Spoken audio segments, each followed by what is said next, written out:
Assalamualaikum warahmatullahi wabarakatuh. Waalaikumsalam warahmatullahi wabarakatuh. Ila hadratin Nabiyil Mustafa Sayyidina Muhammadin sallallahu Alaihi wasallam. wa khususan Syekhina al-Mukarram wa muallifi hadzal kitabi wa syarihihi radhiyallahu anhum. Syai'ul lillahi lahumul Fatihah. أعوذ بالله من الشيطان الرجيم بسم الله الرحمن الرحيم الحمد لله رب العالمين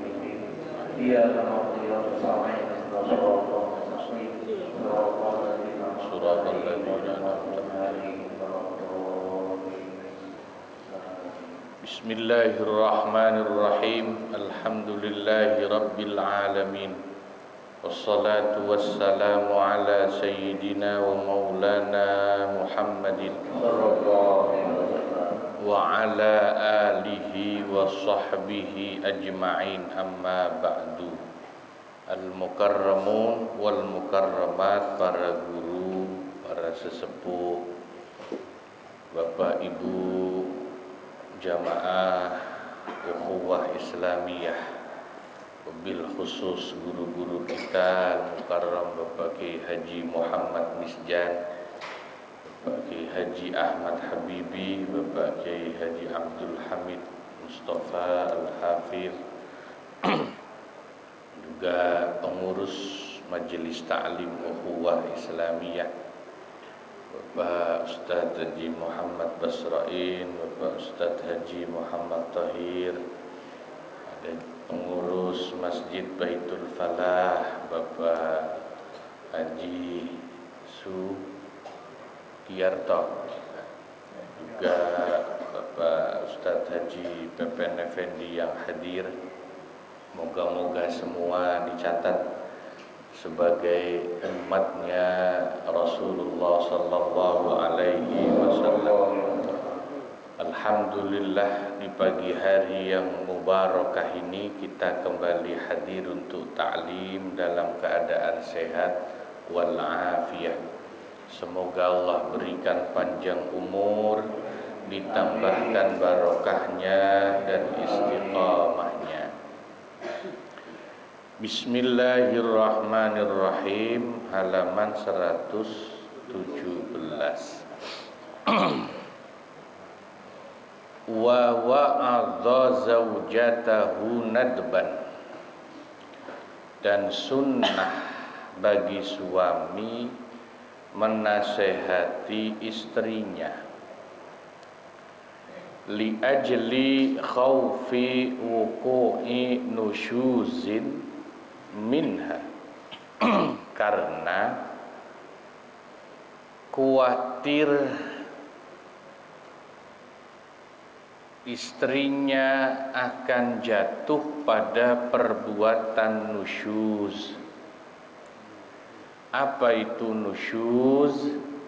Nusyuz itu al-khuruju anit ta'ah, keluar dari ketaatan kepada suami, itu namanya nusyuz. Jadi fasal ini kan di depan judul fasalnya faslun fil qasmi wan nusyuz. Fasal menerangkan tentang menggilir istri dan menerangkan tentang nusyuz. Nusyuz itu tidak lagi taat atau melawan suami. Kenapa digandengkan dua pembahasan ini? Ya, karena biasanya istri kalau suaminya kawin lagi akan marah, gitu. Gilir itu kan karena kawin lagi, gampang timbul cekcok. Meskipun kadang-kadang marahnya istri juga bisa karena sebab lain, misalnya kurangnya uang belanja misalnya. Dan ini juga sering terjadi, kalau kurang uang belanja istri marah ya. Kalau kebanyakan uang belanja sih jarang yang marah. Nah, contoh nusyuz di sini disebut kal i'radi, seperti istri itu melengos di depan suami. Wal abusi, dan bermuka masam, kecut mukanya, ya.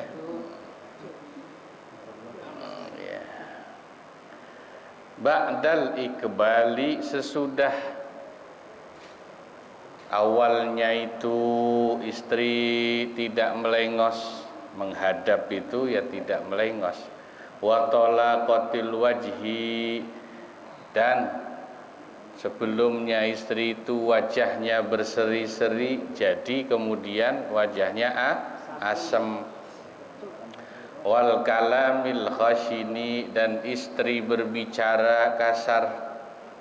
Ba'da layyinihi, sesudah sebelumnya istri itu bicaranya halus. Nah, ini contoh-contoh nusyuz, ya, perbuatan yang dianggap tidak taat kepada suami.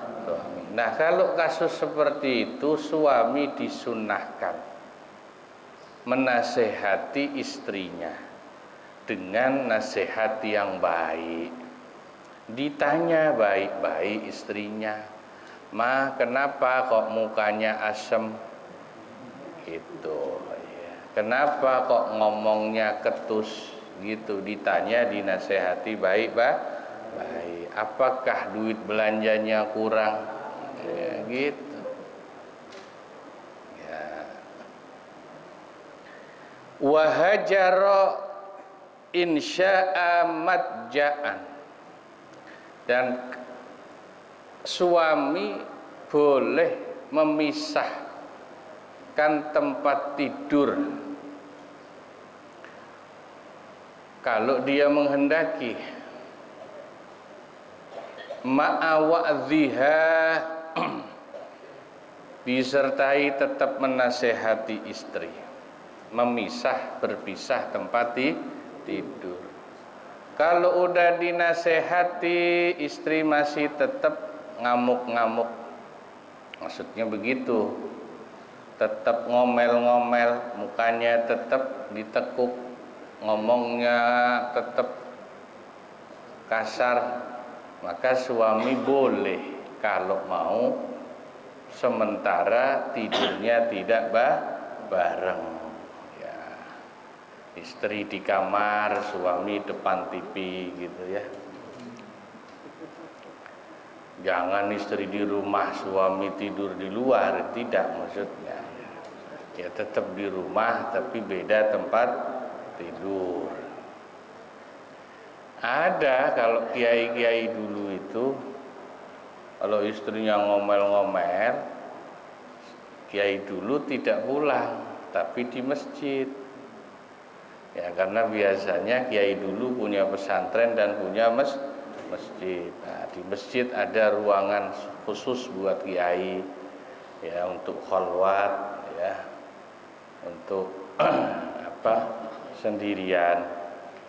Nah, itu biasanya malam nggak pulang kiai, kalau istrinya lagi ngomel-ngomel, dia tidur di kamar yang ada di masjid, ya.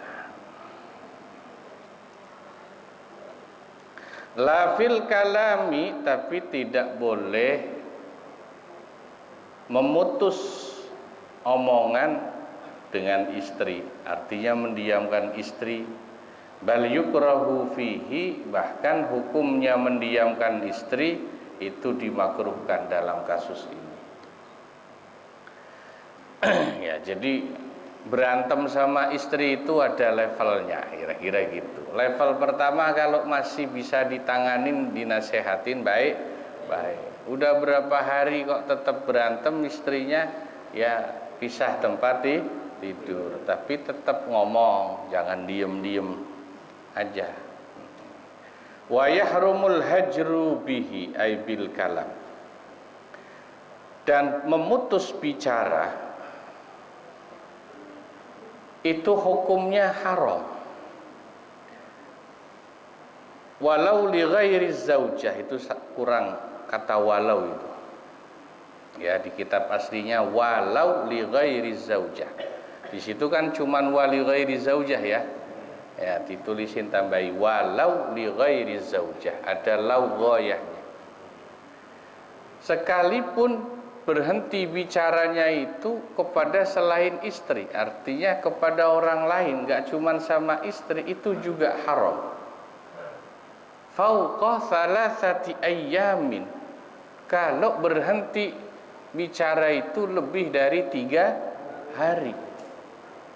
Lil khabaris sahihi, karena ada hadis sahih dari Nabi Muhammad sallallahu alaihi wasallam yang berbunyi la yahillu li muslimin ayyahjura akhahu fauqa salasati ayyam. Itu hadis sahih yang populer. Tidak halal bagi seorang muslim untuk mendiamkan saudaranya sesama orang Islam lebih dari 3 hari. Orang Jawa bilang jotaan, diem, tidak mau ngomong, ketemu diem. Lebih 3 hari, kalau berantem itu nggak boleh diem.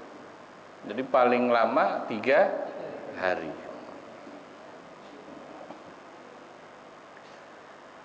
Naam, iya. In qasada bihi raddaha anil maksiyah.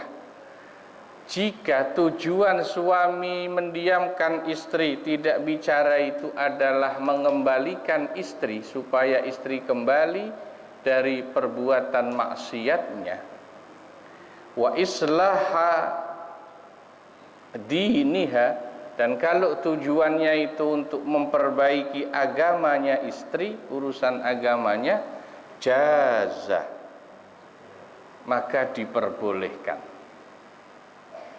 Maka diperbolehkan. Ai jaza hajruhu fauqa salasati ayyam. Boleh diem lebih dari 3 hari maksudnya. Ini juga berlaku untuk selain istri. Ada hadis dalam kitab Riyadhus Shalihin, itu dulu ada sahabat Nabi Muhammad sallallahu alaihi wasallam mengingatkan seseorang untuk tidak berbuat maksiat secara terang-terangan, tapi orang itu tidak menggubris. Maka sahabat Nabi mengatakan, la atakallam bika abadan. Kalau sampean tetap tidak mau saya kasih tahu, saya tidak akan ngomong lagi sama sampean selamanya. Jadi ngediemin orang lama lebih dari 3 hari kadang-kadang diperbolehkan karena alasan khusus, yaitu apa? Orang itu maksiat terang-terangan, diingetin tetap tidak mau berubah, itu boleh didiemin lama. Ya.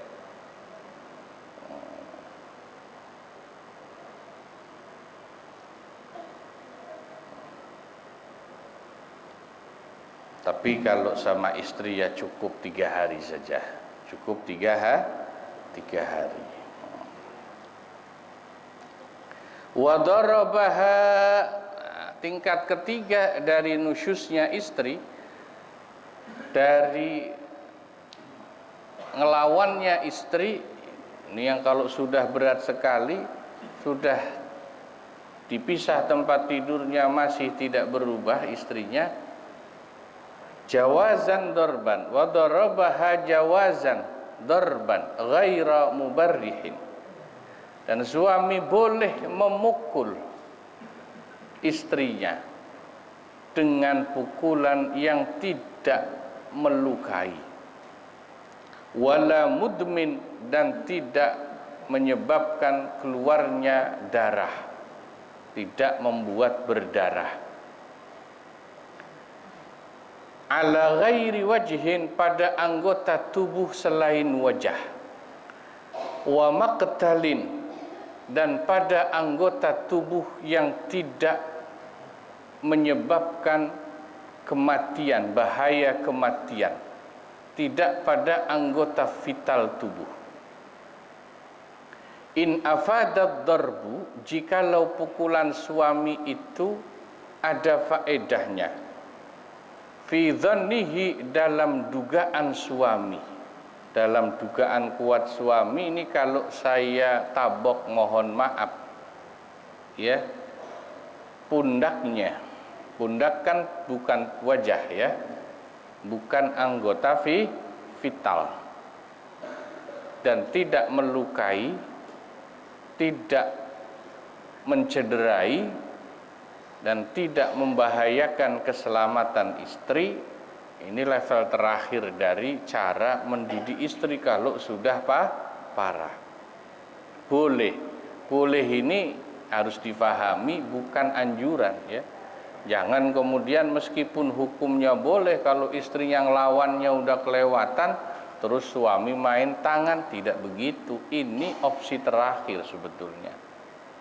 Meskipun boleh, tapi Rasulullah sallallahu alaihi wasallam dan para sahabat, para tabi'in, ulama dan sholihin hampir tidak pernah bahkan memukul istrinya, sebandel apapun istrinya tidak pernah.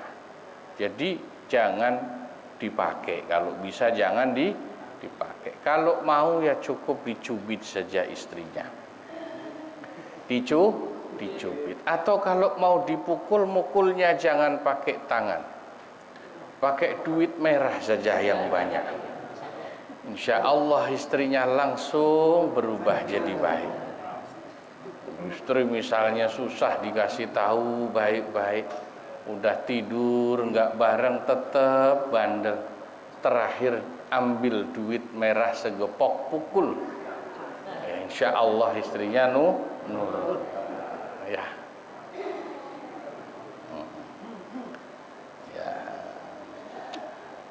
Itu. Nah itu malah mukul yang efektif itu mukulnya pakai duit ya. Walau bisautin wa ason, sekalipun mukulnya itu memakai cambuk atau tongkat ya, tapi ini terlalu ekstrim, bisa masuk KDRT kalau di Indonesia ini. Ya Allah ya.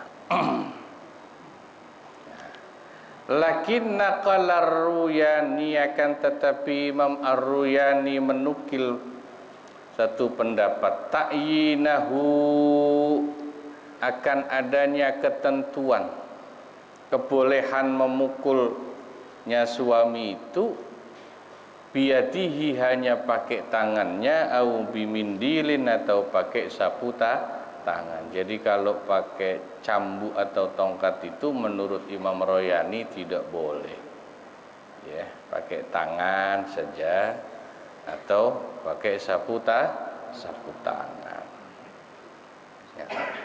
Ya.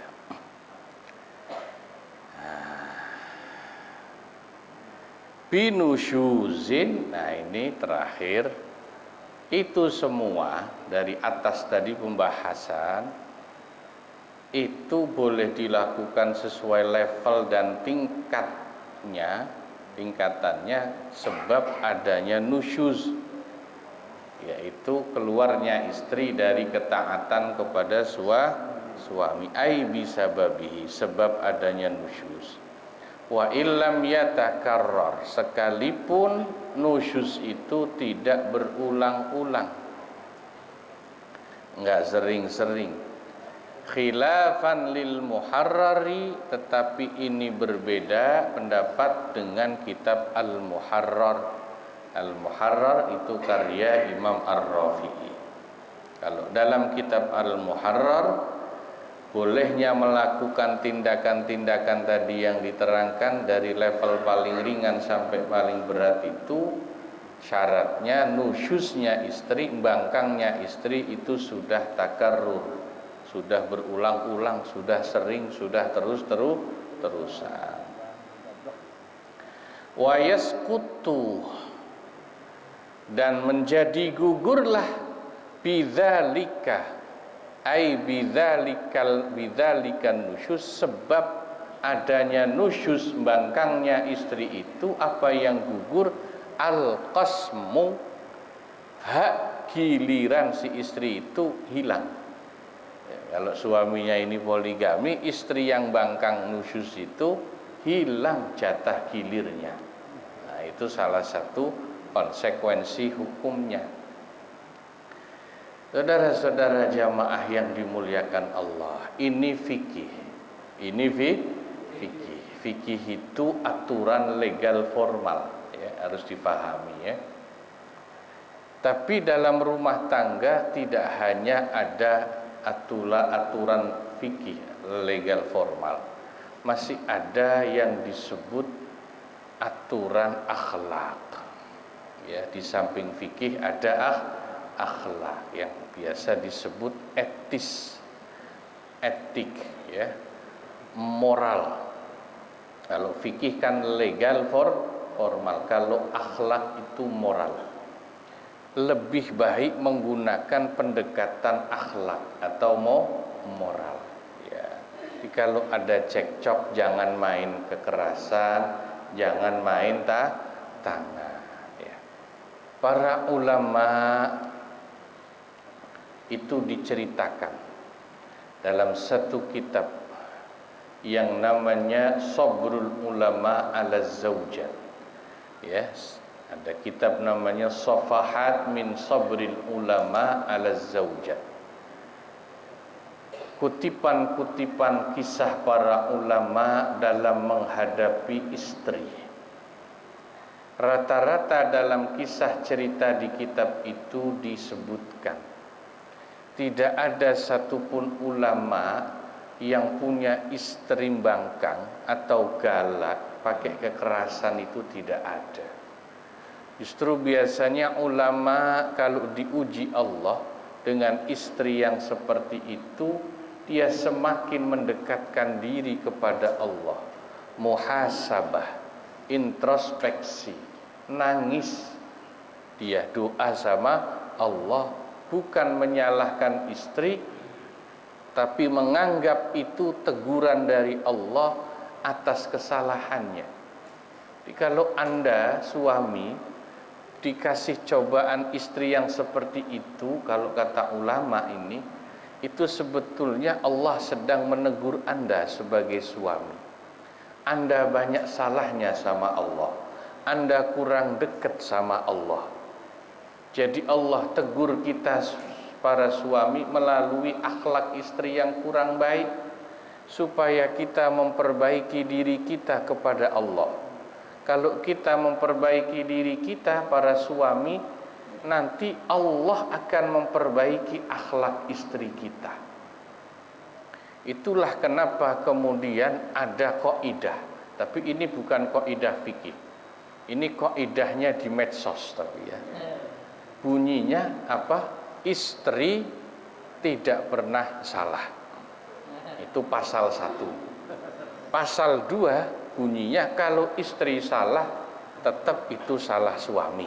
Itu pokoknya itu kaidah medsos begitu, Pak. Nah, tapi benar itu kaidah yang di medsos itu justru yang dipakai para ulama.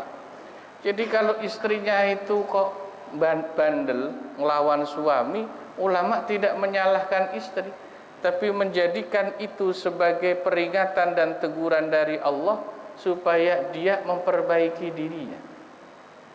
Safahat kitabnya namanya Min Sabril Ulama ala Zaujat.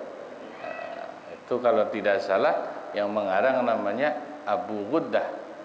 Ya, ulama kontemporer sekarang banyak menulis kitab bagus-bagus itu. Imam Abu Ghuddah Abdul Fattah itu. Termasuk kitab namanya Qimatuz Zaman. Ada lagi kitab yang lain itu beliau tulis ya. Wa minhu imtina'uhunna idza da'ahunna ila baitihi wallahu a'lam bissawab, ilaihil marji'u wal ma'ab. Semoga ini manfaat tidak hanya untuk para istri, juga suami, semuanya menjadi ilmu. Terima kasih, kurang lebihnya mohon maaf. Assalamualaikum warahmatullahi wabarakatuh.